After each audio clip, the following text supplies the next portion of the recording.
किसी ने बड़े ही कमाल की बात कही है कि ऊपर उठने में वक्त तो लगता है, चाहे फिर वो भले ही सूरज ही क्यों ना हो, धीरे धीरे उगता है। नमस्कार, स्वागत है आप सभी का मेरे यूट्यूब चैनल चेरी सिंह में। और आज आपके लिए लेके आई हूँ एक बहुत ही छोटी सी कहानी। एक राज्य में एक पंडित जी रहते थे। वो बड़े ही ज्ञानी और विद्वान थे। उनकी विद्वानता के चर्चे दूर दूर तक थे, दूर दूर तक के राज्यों में उन्हें उनकी विद्वानता की वजह से जानते थे कि वो बहुत ही विद्वान हैं और बहुत ही अच्छी बातें कहते हैं। ऐसे चर्चे दूर दूर तक के राज्यों में थे।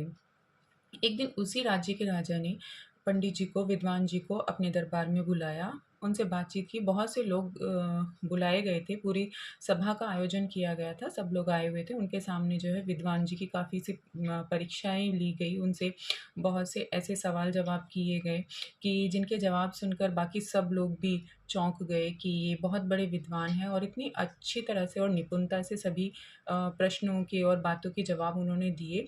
तर्क वितर्क हुए। सब लोग समझ गए थे। वैसे तो किसी को संदेह था ही नहीं कि पंडित जी इतने बड़े विद्वान हैं। बाकी उस दिन और भी सबको आश्चर्य हुआ। ये सब होने के बाद जो है, जब सभा खत्म हो गई तो पंडित जी अपने घर जाने लगे। तो राजा जी ने कहा कि रुकिए पंडित जी, मुझे आपसे कुछ बात करनी है। कि आप इतने बड़े विद्वान हैं, इसमें तो कोई शक नहीं है। आप इतने बड़े विद्वान हैं, मुझे कोई भी शक नहीं है, और आप बड़ी ही निपुणता से हर प्रश्न का जवाब देते हैं। लेकिन आपका जो पुत्र है, वो किस पर चला गया? उसको ज्ञान क्यों नहीं है? इतने विद्वान व्यक्ति का पुत्र होने के बावजूद उसे तनिक भी ज्ञान क्यों नहीं है? पंडित जी बड़े आश्चर्य में हो गए और उन्होंने पूछा जी राजा जी से कि क्यों, क्या बात हुई?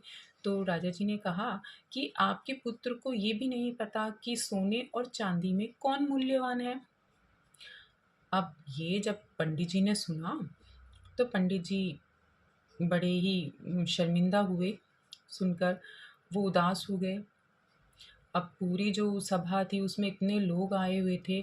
सब लोग जो है पंडित जी पे हंसने लगे कि भाई उनका पुत्र ऐसा है, उसे सोने और चांदी का फ़र्क नहीं मालूम। सब लोग हंसने लगे और उनकी खिल्ली उड़ाने लगे। अब ये सब सुनकर पंडित जी जो थे बड़े ही उदास होकर वो अपने चुपचाप घर चले गए। घर जाने के बाद जैसे ही वो अपने घर पहुँचे तो उनका जो पुत्र था पानी का गिलास लेकर आया, जल का गिलास लेके आया कि पिताजी लीजिए, जल ग्रहण कीजिए। तो पंडित जी ने कहा कि ये पानी-वानी तो एक तरफ हटाओ, मुझे पानी की कोई ज़रूरत नहीं है, लेकिन मेरे एक सवाल का जवाब दो। बड़ी ही धैर्यता से पूछा। उदास थे और क्रोधित भी थे। पूछने लगे अपने पुत्र से कि क्या तुम्हें सोने और चांदी में फ़र्क नहीं पता? सोने और चांदी में कौन मूल्यवान है? तो जो पंडित जी का पुत्र था तुरंत ही उसने जवाब दिया और कहा कि सोना मूल्यवान है। अब पंडित जी बोले कि जवाब तो तुमने सही दिया है, लेकिन अगर ऐसा है और तुम्हें पता है कि सोना मूल्यवान है, तो राजा जी ने ऐसा क्यों कहा कि मेरे पुत्र को ये भी नहीं पता कि सोने और चांदी में कौन मूल्यवान है? ऐसा क्यों कहा तुम्हारे बारे में?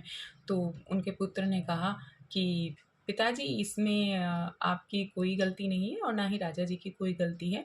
चलिए मैं आपको कुछ दिखाता हूँ और समझाता हूँ।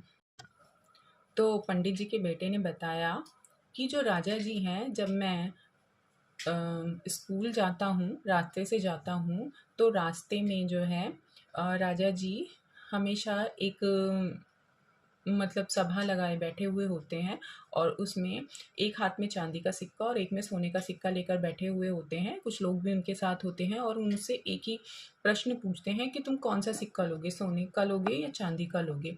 तो मैं वहाँ से चांदी का सिक्का लेकर वापस आ जाता हूँ। तो सब लोग मुझ पर बहुत हँसते हैं, राजा जी भी हँसते हैं, सब लोग मुझ पर बहुत हँसते हैं, लेकिन मैं अपना चांदी का सिक्का लेकर वापस आ जाता हूँ। क्यों करते हैं ऐसा? मुझे नहीं पता। अब पंडित जी कहने लगे कि जब तुम्हें पता है बेटा कि सोने का सिक्का मूल्यवान है, तो तुम सोने का सिक्का क्यों नहीं लेते? चांदी का सिक्का लेकर क्यों आ जाते हो? इसलिए वो लोग तुम पर हँसते हैं। तो पंडित जी के पुत्र ने कहा कि पिताजी मेरे साथ आप अंदर चलिए। तो वो उनको अंदर ले गया एक कमरे में, और उसने एक संदूक खोल के दिखाया। तो जो वो संदूक था पूरा चांदी के सिक्कों से भरा हुआ था। ये देख के पंडित जी चौंक गए और कहने लगे कि बेटा, ये इतने सारे चांदी के सिक्के कहाँ से आए? अब पंडित जी का बेटा बोला कि पिताजी, ये सब चांदी के सिक्के उन राजा की वजह से ही आए हैं। जो मुझे रोज़ दूसरे दिन एक चांदी का सिक्का देते हैं, एक सभा ऐसे ही लगाए रखते हैं और मुझसे रोज़ यही प्रश्न पूछते हैं कि जो तुम्हें मूल्यवान लगे, जो तुम्हें चाहिए वो ले जाओ। सोने या चांदी का तो मैं चांदी का सिक्का लेके आ जाता हूँ। और इसी तरह से चांदी के इतने सारे सिक्के इकट्ठे हो गए मेरे पास में। तब भी पंडित जी ने बोला, तो तुम सोने का सिक्का क्यों नहीं ले आते हो? क्यों चांदी के सिक्के लेकर आते हो? अब बोलने लगा कि पिताजी, कि आप नहीं समझ रहे हो कि जब तक मैं वो चांदी का सिक्का राजा जी से ले रहा हूँ तो ये खेल ऐसे ही चलता रहेगा और निरंतर मैं एक सिक्का लाता रहूँगा और इस संदूक में डालता रहूँगा। लेकिन जिस दिन मैंने सोने का सिक्का उठा लिया, वो खेल खत्म हो जाएगा, लोगों का हंसना मुझ पे बंद हो जाएगा, खेल खत्म। और अगले दिन राजा मुझसे ये सवाल नहीं पूछेंगे क्योंकि उन्हें समझ आ जाएगा कि मुझे सोने का भाव मालूम है, मूल्य मालूम है, मूल्यवान है। तो वो खेल वहीं ख़त्म हो जाएगा। तो मैं ऐसा नहीं करना चाहता। अब पंडित जी तो समझ गए सारी बातों को कि भाई मेरा बेटा तो मुझसे भी ज़्यादा बुद्धिमान है। अब लेकिन जो बाकी लोगों ने राजा के दरबार में पंडित जी की खिल्ली उड़ाई थी और उनके बेटे के बारे में ऐसा कहा था, वो सब अपमान भी सहा था, तो उनको भी बताना था। अपने पुत्र को ले गए और कहने लगे कि देखिए राजा साहब, सुनिए मेरा पुत्र क्या कह रहा है। तो पंडित जी के पुत्र ने बताया राजा साहब को कि राजा साहब, आप मेरे साथ रोज़ एक खेल खेलते हैं, एक हाथ में सोने का और चांदी का सिक्का लेते हैं, लेकिन मैं रोज़ चांदी का सिक्का लेता हूँ, सोने का नहीं लेता। मैं जब तक चांदी का सिक्का लेता हूँ आपका ये खेल जारी रहेगा और आप हमेशा ऐसे ही मेरे साथ करते रहेंगे। और ऐसे करके मैंने बहुत सारे चांदी के सिक्के इकट्ठे कर लिए, लेकिन जिस दिन मैंने सोने का सिक्का उठा लिया, सोने का सिक्का ले लिया, उस दिन आप इस खेल को बंद कर देंगे। राजा साहब कहने लगे कि हाँ, ये तो बिल्कुल सही बात है। अरे इसीलिए मैंने सोने का सिक्का नहीं उठाया। अब ये सुनकर राजा भी अचंभित रह गए और जो सभा में जितने लोग थे वो लोग भी अचंभित हो गए। कहने लगे कि असली विद्वान तो तुम हो। तब उसने राजा ने एक सोने से भरा हुआ संदूक मंगाया और पंडित जी के बेटे को दे दिया कि इसके असली हकदार तुम हो, तुम सबसे बड़े विद्वान हो। इसीलिए कहते हैं कि जो हमारा हुनर है, हमारे अंदर जो भी कला है, सिर्फ उसको करते रहिए। अपने हुनर को किसी को दिखाने की ज़रूरत नहीं है। जब सही वक्त आएगा, सही टाइम आएगा, तो आपका हुनर अपने आप सबको दिखाई दे जाएगा। किसी को अपने हुनर की दिखाने की ज़रूरत नहीं है। आप सिर्फ पूरी मेहनत और लगन के साथ निरंतर करते रहिए।